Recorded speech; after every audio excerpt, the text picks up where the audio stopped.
CA যখন হচ্ছিল অভিষেক বাবু তখন কোথায় ভোট দিয়েছিল একটু খোঁজ নিয়েছিলেন? অভিষেক বাবুকে বলতে বলবেন।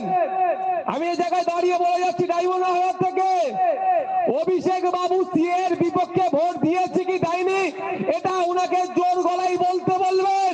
দেখবেন পিসি ভাইপো এই বিষয়ে মুখ খুলবে না, খোঁজ নিলে দেখা যাবে হয়তো সিএ এর পক্ষেই ভোট দিয়েছে। আপনাদের এমপি আপনাদের ভোট নিয়ে সিএ এর পক্ষে ভোট দিয়েছে, খোঁজ নিয়ে দেখুন। তাহলে আমরা কাকে পাঠাচ্ছি? কাকে আমরা পাঠাচ্ছি? যেখানে ন্যাশনাল অ্যাভারেজ হচ্ছে 100 দিন উপস্থিতির মধ্যে 79 দিন, ন্যাশনাল অ্যাভারেজ হচ্ছে 79 দিন এমপিদের উপস্থিতি, সেখানে অভিষেক বাবু অর্থাৎ আপনাদের বর্তমান যিনি এমপি আছেন, বর্তমান কেন বললাম, আপনাদের দু আশীর্বাদ ভোট নিয়ে উনাকে তো আমরা প্রাক্তন করব, ওই জন্য এখন বর্তমানটা বলে নিচ্ছি যে আপনাদের যিনি